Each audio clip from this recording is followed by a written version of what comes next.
Hey Kathy, how you doing? Fine, how you doing? I'm alright. I'm trying to figure out how to talk to your sister. What you mean? Well, it's a lot. She just it's a lot. So she done fired me and let me go, and Oh, you know how she is. So okay. How long you gonna be fired? I don't know. I'm trying to figure out if I'm supposed to go to Jacksonville or not. I don't know. Oh, Lord. I told her to talk to me before she do crazy stuff. Listen, all I know is we got into it because she's asking me about the graphics and everything, and the thing is that Earica don't check her email, and I know she's busy. I know she's got a lot going on and stuff, but I mean, I'm sending the stuff. I'm having these meetings with her, and I'm trying my best. But if she don't check her email to prove everything, I can't do nothing. It's just like it's always something, and I just Yeah. Well, she gonna always be busy, so we know that. The only resolution I have, Kelsey, maybe you can, instead of emailing her, once you take her like once a week what you need her to review, and I like put it on the calendar, make sure she has that time for you. You think that'll help? I don't know, cause I try it, cause I just start talking to you about everything because I don't know, I don't it's but I try it, cause I know she's busy. I want She to, busy, she yeah, cuckoo at the same time, so you gonna have to, you got to work around her. And like I say, you just, when she brush you off or whatever, you got to be a little probably more persistent. She said, well, I'm going to check it. And then the next day, I'm just following up with you. Oh, I ain't got to it yet. We'll say, I'm just hold because I need to get this done for you, Earica. You kind of have to do it like that. Not disrespectful, but, you yeah, got to know that you serious about what you trying to do. And don't let her get off the phone. Don't let her blow you off like she doing something, else. Tell her you need her and you need her to see it right then. yeah. But maybe I could too, maybe we could put you on the calendar too, so I don't know. But you know how she is. She just special. But like I said, you have to take time with her and stuff. But she's very busy now. But you're going to have to bogart your time, with her. I'm gonna try it. I'm Ain't gonna, gonna check no emails, but maybe Sundays or every other Sunday or whatever. yeah, So, I'm gonna try it. I gotta go over there anyway, so I'll see if this plan work, and we'll try this. And but put on your happy face. So you got to go over there anyway. Yeah. So, yeah, and just try to, you know, oh, Lord. I cannot believe she didn't let me know that she was going to fire you. Oh, okay, well, we'll see I'm how it here for goes. you. Thank you. We'll see how it goes. I put you on my to-do list as well. So Yeah. she got me doing stuff. Now you got me doing stuff. So I just add you on. All right. Okay. Well, I appreciate you. All right. I'll talk to you later. I'll talk to you later too. All right. Bye-bye. Bye. Ooh, Lord. So I'm going to try and talk to Earica about everything that's going on. She gets kind of upset when things aren't done a certain way. And it's hard to work with her when she's in that mode. Business is really serious with her. And I'm family, but she don't play about business, and she will fire family. So, but I'm hoping that we can be able to get this done so that it'll be a great accomplishment for her because she's worked really hard.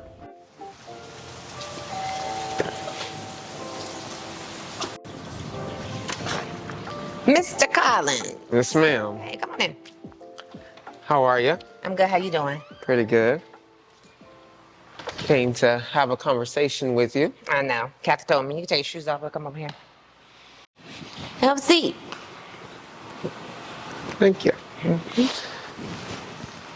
What's up? So, I talked to Kathy, and I was trying to figure out how to explain things. I know we talked over the phone, and it was real heated, but I love working for you. I just want to try to figure out how we can actually make it work. Because it's a lot. It's a lot, and I know how you expect things to be done, and just the quality of work and things like that. But I just feel like sometimes it just feels like it's just too much, and yeah. So let me say this. It did get heated, and in talking to Kathy, I know that I'm stressed right now. We're less than 2 weeks out. But this is what I think the disconnect between you and I. First of all, why did I hire you to do PR? Why do you think I hired you? I mean, I know that you believe that I could do the work, that I have the capabilities and the talent to be able to get it done. Right. So, and I think you know that I can take your vision and, actually execute it. Right. So I know that. And so I need you to understand that. Like, I don't work with people that I don't trust, right? I don't fool with people I don't trust. I don't let them in my home, people that I don't trust. And I work with you in other areas. And so when I was looking for somebody to run the PR aspect of it, although you didn't have direct experience, I know that you can do this because of your talent. I know how you can do it because of your artistic style, and then your graphics. Like, you could handle what I needed done. But I am super busy running multiple businesses, and I don't have time to micromanage anyone. So I don't hire anybody that I have to micromanage. Like, if Kathy had to come to me every day and say, hey, so-and-so wants to meet with you, do you have time? Hey, so-and-so said you can use this venue. Like, that's her job, and she just does it and tells me where I'm supposed to be at.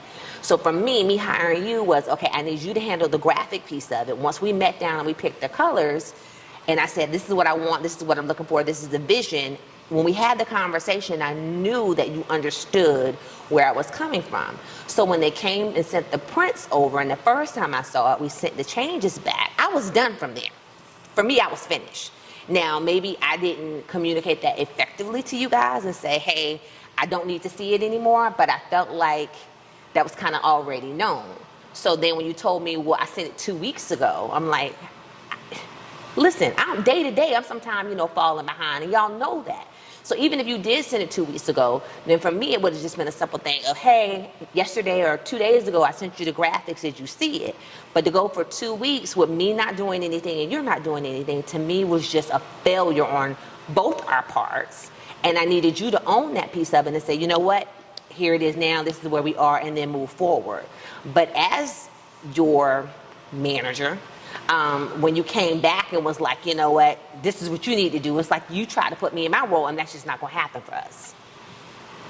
I understand. But you have to understand that there are some things that I need. Like, I know that you need things from me, but at the same time, like, I need things from you. And in order for us to get what you want done, I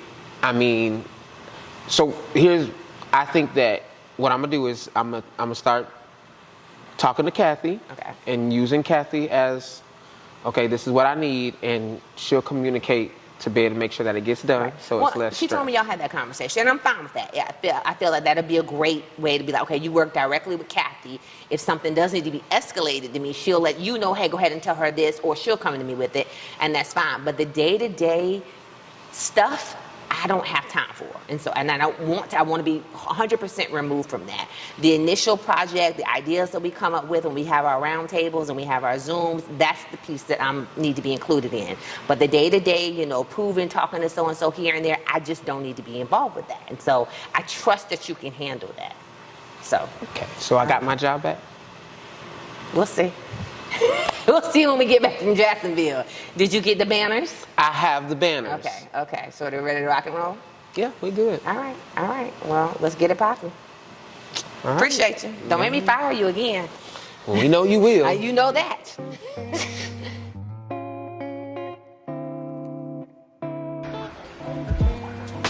Hey girl, what you doing? I thought you walked this morning. Yeah, me and Earica went walking, but she acted like she was catching Charlie horses, so we had to cut that short, so I came on in here to try to finish my workout. You know you be working out. So God. I got to get it in, all this eating and stuff we do. Yeah, what we do?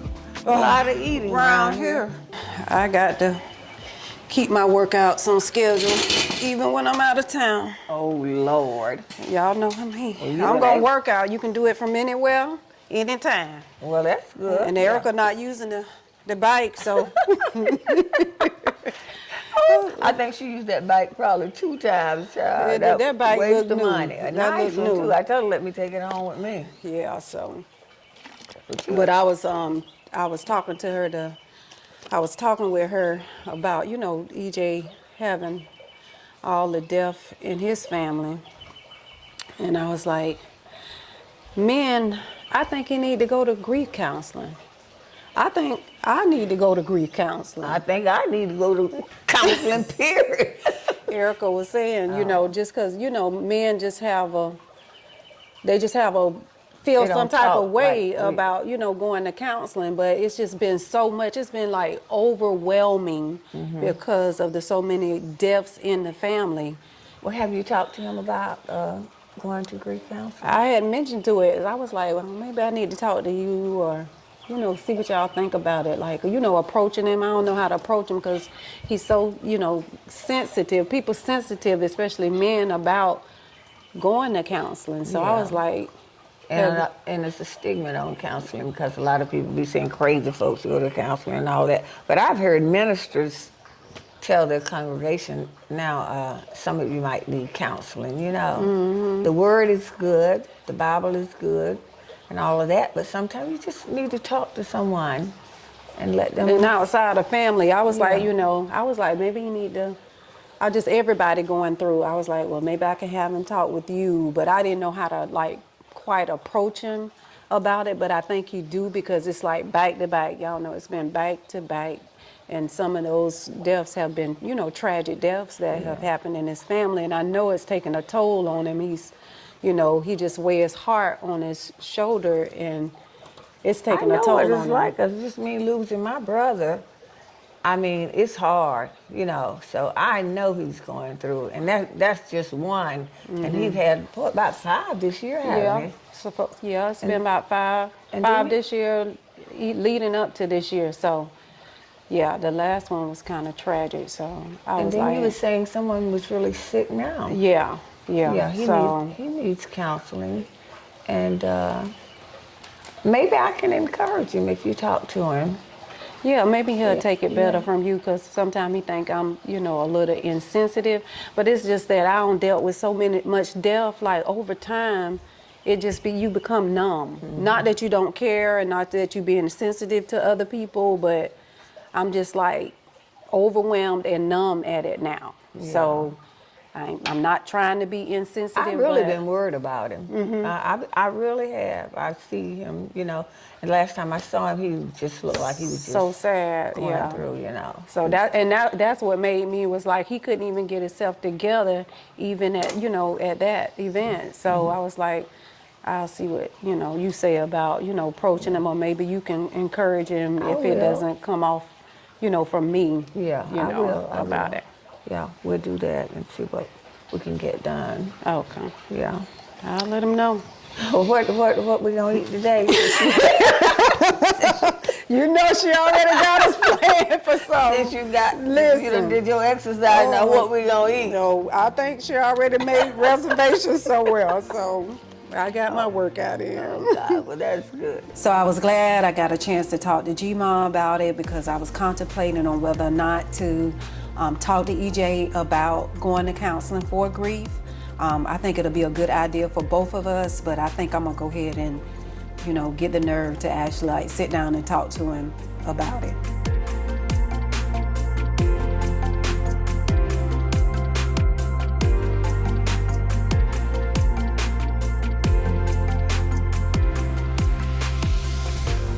I am super excited.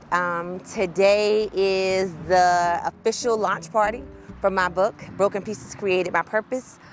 We've had an incredible week and a half of sales through Amazon and through our website, and so I've just been tremendously blessed. But tonight I wanted to have a special occasion and bring together my family and my friends, and many of them that are actually mentioned or kind of mentioned in the book, just to celebrate. So brought it back to my home church in Jacksonville, Florida. My pastor was Bishop Lawrence Charles Callahan Sr. However, he passed away shortly after, I became an adult and grown, and then it was taken over by the new bishop, who was the assistant pastor for many years. I mean, literally from the day this church was conceived, Bishop Jones, Virgil Jones Sr., an incredible man. He has been very important in my life. He was actually the pastor that married me and my first husband, but he has been just, one of those go-to people that I can pick up the phone and call if I'm going through, if somebody's sick or whatever, and he always answers. And so I try to make my way home every now and then just to love on him. And co-pastor First Lady Mary Jones, an incredible woman, and one of those people that, as I was growing up in life, you admire. You saw, how they were as wives and women in the ministry. And so I just really love that family in general. So I wanted to bring it back here. I could have picked any venue in the world, to do this at, but I felt like this was a place that was blessed. This was a place that, I grew up, a place that I learned of God's grace and mercy and love and his faithfulness. So here we are. I'm going to show you around the property a little bit. Again, the sign, you'll always recognize that shield, Philippian Community Church, conquering the world. And upon this rock I will build my church, and the gates of hell shall not prevail against me. So I'm gonna tell you, I basically lived here growing up. So my mother and my father were very much busy in the ministry. My father was an elder, and so if you read my book, you know when I was around 10 years old, my father gave his life to Christ. And so the church that we attended at that time, my parents decided that we wanted to go to a different church, and so we came here. So I was at Philippian from age 11 until, and so but this was the ministry that we came. And I remember the first time coming here and hearing Bishop Lawrence Charles Callahan preach. It was like God was speaking. Like, I was like, oh my God, this man is amazing. Talking about a fresh anointing that he had. And, I really saw how God could move and work. And so in his wonderful wife, Dolores Callahan, she will be there tonight as well. Our First Lady, an incredible woman, just women of class, and women of Black excellence. And so that was a part of who I am and what made me. So wanted to come back here. This is actually the main sanctuary. It's probably closed now, so we probably won't be able to go in it, but I'll, show you guys some pictures later. And then while I was here, after we joined, they built what's called the prayer tower, which is an incredible just place where you can just go and just pray. Literally altars everywhere. It's just an incredible, amazing, anointed building, and a lot of the administrators actually housed in that building. And so when my mom used to work for the church, she was over there a lot as well. So yeah, this place just brings back incredible memories.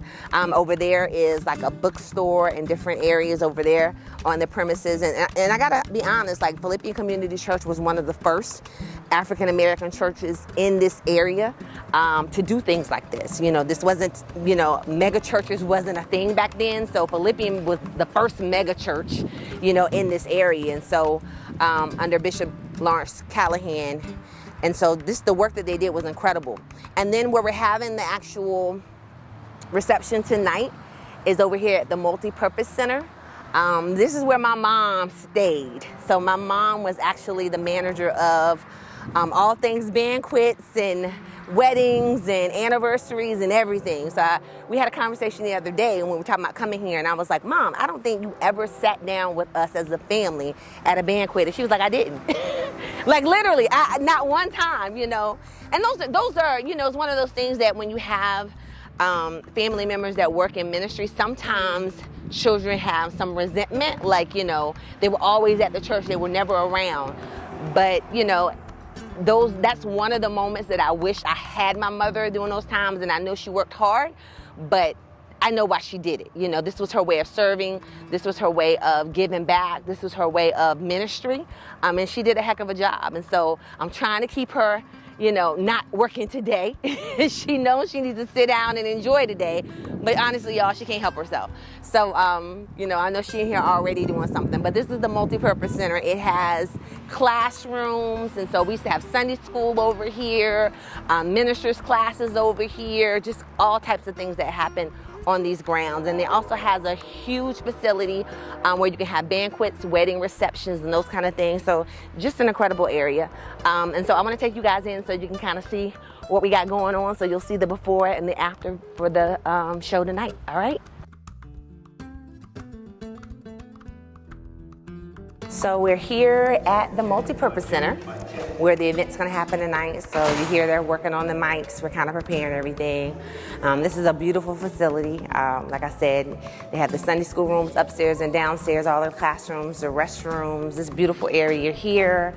Then I'm going to show you guys where we're going to be at tonight. We have a little red carpet. Yes, a little red carpet for people to walk on as we take pictures as they're coming in. So y'all follow me. So this is the Multipurpose Center. So we kind of wanted to do it in a setting of kind of like a lecture hall, conversation pieces versus, you know, I didn't want it like churchy feeling. And then of course me and the moderator, Jackie Johnson, a really dear friend of mine.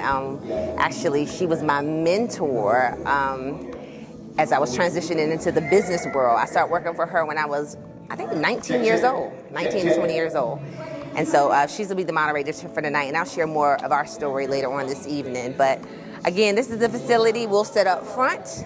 Back here, my mom has her crew, and they're preparing the table and everything. We'll bring the food out later. And so we have just some representation of the brand, all my information on there, the book. And so we can take pictures and those kind of things. And so, again, just a little bit of, I wanted it more like a mixer, not churchy, not a banquet, but just like networking, conversations. And so people be walking around and just kind of chatting with each other. So I kind of wanted to have that kind of feel.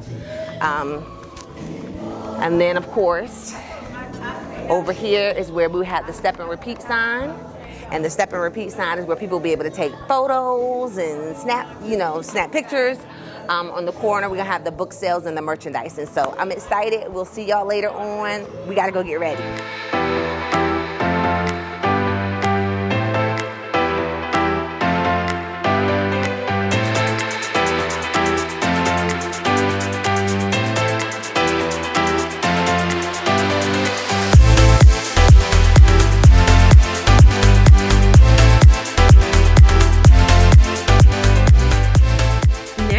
On Eara's Girls.